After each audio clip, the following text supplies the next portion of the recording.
Hello everyone, welcome to Modern World of Mathematics. Exercise 3.2, Question 1. Find the common logarithm of each of the following numbers. अब हम चलते हैं part 3 की तरफ।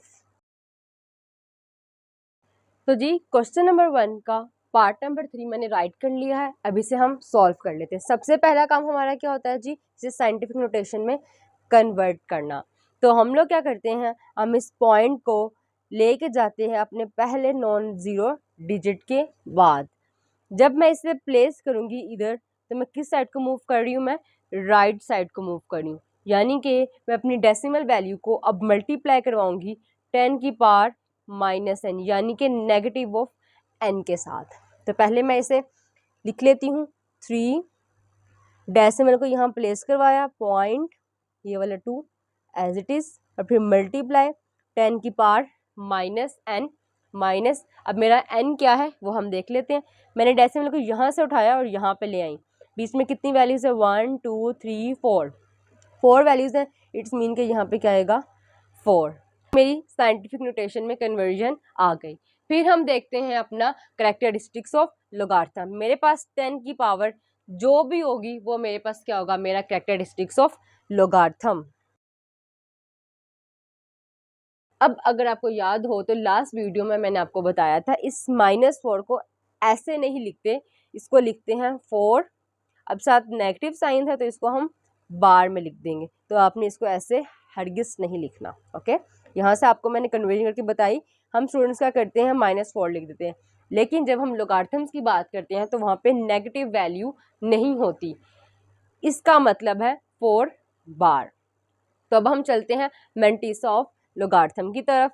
तो मैंने क्या किया, मैंने अपनी ये वैल्यूज ली। ये कितनी वैल्यूज हैं जी, ये 2 वैल्यूज हैं। मैंने आपको क्या कहा था कि वैल्यूज 4 या 4 से कम हो सकती हैं। अब यहाँ पे 4 वैल्यूज से कम वैल्यूज हैं, 2 वैल्यूज हैं। 2 वैल्यूज चलेंगी लेकिन 4 से ज़्यादा नहीं चलेंगी। ठीक है, तो अब हम आते हैं अपने टेबल की तरफ।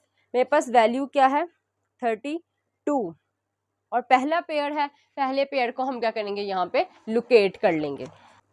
तो जी मेरे पास वैल्यू है 32, तो मैं इस कॉलम में लोकेट करूंगी 32 वैल्यू के, जो कि मेरे पास है यहाँ पे ये 32 वैल्यू लोकेट कर ली। मेरे क्वेश्चन में अब 32 के बाद कोई वैल्यू नहीं है, मीन्स के अब मैं अपनी वैल्यू लोकेट करूंगी 0 कॉलम के अंदर। तो जी 32 के साथ ही मेरा वैल्यू है 5051, जो कि मैंने लोकेट की है 0 कॉलम में। अब आप कहेंगे मिस इसी तरह अब आप जाएंगी मीन डिफरेंस कॉलम में और वहाँ पे भी 0 कॉलम पर लोकेट कर लें। तो जी आप देख सकते हैं मीन डिफरेंस कॉलम में 0 कॉलम एग्जिस्ट नहीं करता।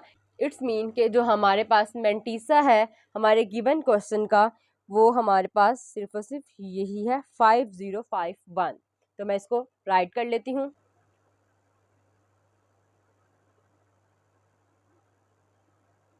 तो जी ये हमारे पास क्या है, मैंटिसा ऑफ लोगारिथम। इसे आप यहाँ पे लिख सकते हैं। ठीक है, तो मैंने सिर्फ आपको समझाने के लिए यहाँ पे लिख दिया। अब हम आते हैं अपने कॉमन लोगारिथम की तरफ। तो हम क्या करते हैं, इसको लिखते हैं कैरेक्टरिस्टिक्स ऑफ लोगारिथम और फिर अपना मैंटिसा प्लेस कर देते हैं। तो ये मेरे पास क्या आ गया, मेरा कॉमन लोगारिथम। तो जी ये मेरे पार्ट 3 का कॉमन लोगारिथम आ गया। अब यहाँ पे आपको एक चीज थोड़ी सी मैं क्लियर करना चाहूंगी, वो चीज क्या है देख लें। बार का मतलब होता है नेगेटिव वैल्यू। इस नेगेटिव वैल्यू का मतलब ये नहीं है कि ये माइनस इस पूरी वैल्यू के साथ है। जिसके ऊपर बार होगा इसका मतलब सिर्फ उसी के साथ नेगेटिव साइन है। अब चूंकि इसी तरह अगर मैं दूसरी वैल्यू लिख रही हूँ -4.5051, इसका मतलब है कि ये नेगेटिव इस पूरे के साथ है। लेकिन बार का मतलब ये होता है कि जितनी वैल्यूज के ऊपर बार हो सिर्फ और सिर्फ नेगेटिव साइन उनके साथ होता है। तो इसका मतलब कि ये और ये दोनों इक्वल नहीं है। इसके नेगेटिव साइन का मतलब है कि ये पूरी वैल्यू नेगेटिव है, और इस बार का मतलब है कि सिर्फ ये माइनस जो है ये सिर्फ और सिर्फ 4 के साथ है। तो ये था आपका थोड़ा सा कॉन्सेप्चुअल एरिया। अब हम चलते हैं पार्ट 4 की तरफ।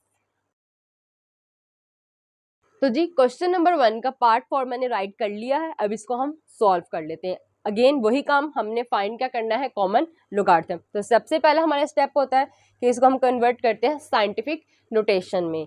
तो मेरे पास यहाँ पे जो डेसिमल पॉइंट है वो 0 के बाद है, जबकि इसे हमने अपनी पहली नॉन ज़ीरो वैल्यू के बाद लेके जाना है। तो इसमें डेसिमल को प्लेस करवाऊंगी यहाँ पे।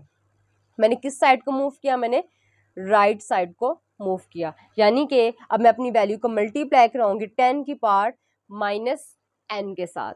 ओके, तो अब अपनी वैल्यू लिख लेती हूँ, ये आएगी 3206, डेसिमल प्लेस हुआ 3 के ये बाद, तो ये बन जाएगा यहाँ पे ना आप लिखिएगा, यहाँ पे डायरेक्ट लिखिएगा। ओके, और मल्टीप्लाई करवाऊंगी 10 की पावर -n। अब n क्या है वो देख लेते हैं। डेसिमल यहाँ से यहाँ प्लेस हुआ, बीच में कितनी वैल्यूज आई, सिर्फ और सिर्फ एक वैल्यू आई, तो मेरे पास यहाँ पे आ जाएगा 1। साइंटिफिक नोटेशन में हमने कन्वर्ट कर लिया। अब सेकंड स्टेप होता है कि हम कहते हैं हमारे पास 10 की जो पावर होगी वो हमारे पास कैरेक्टरिस्टिक ऑफ लोगारिथम है। तो 10 की पावर क्या है, -1। अब मैं यहाँ पे नेगेटिव वैल्यू इसलिए लिख रही हूँ ताकि आप कंफ्यूज ना हो कि मिस डायरेक्ट ही 1 की बार क्यों लिख रही हैं। तो आप इस तरह भी लिख सकते हैं, कैरेक्टरिस्टिक ऑफ लोगारिथम, ये वैल्यू अगर नेगेटिव है नेगेटिव लिख लें, फिर इसको इक्वल कर लें इसके, ताकि आपकी भी कंफ्यूजन ना हो और जो देखने वाला है उसकी भी कंफ्यूजन ना हो सके।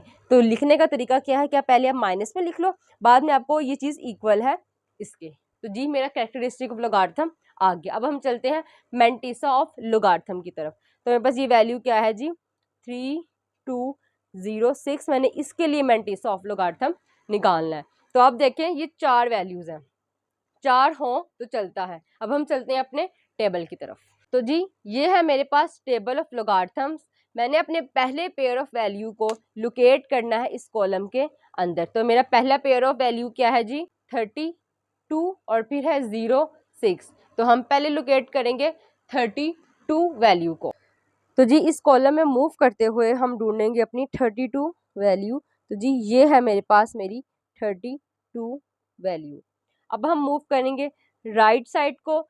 अगली हमारी वैल्यू थी 0, मीन्स कि मैंने 0 कॉलम में लोकेट करना है। तो यहाँ पे मेरा 0 कॉलम है, ये ब्लैंक कॉलम के बिल्कुल साथ वाला कॉलम। तो जी 32 के राइट साइड पे जो ये वैल्यू है ये हमारे पास लोकेट हुई 0 कॉलम के लिए, 5051। अब हमारे पास आखिरी वैल्यू है 6। तो अब इसके लिए हम लोकेट करेंगे। जी मैंने 32 वैल्यू से राइट साइड को मूव होना स्टार्ट किया। ये मेरे मीन डिफरेंस कॉलम का पहला ब्लॉक, ये दूसरा ब्लॉक, और हमारे पास इस दूसरे ब्लॉक के आखिरी कॉलम पे जो वैल्यू है वो लोकेट होगी, जो कि है 8। इट्स मीन मैं इस वैल्यू के साथ अपनी मीन डिफरेंस कॉलम के लिए निकाली गई वैल्यू को ऐड कर लूँगी, जो कि है 8। अब इनके एडिशन से जो हमारे पास आएगा वो है मैंटिसा ऑफ लोगारिथम। तो इनको ऐड करने से मेरे पास बना 5059 और साथ हम डेसिमल पॉइंट प्लेस कर देते। ये मेरे पास क्या है जी, मेरे पास मैंटिसा ऑफ लोगारिथम।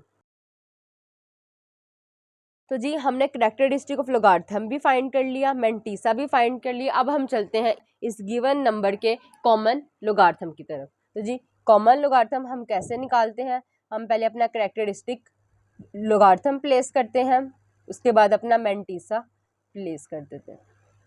तो जी अब मेरे पास ये है common logarithm of this number या फिर वैल्यू।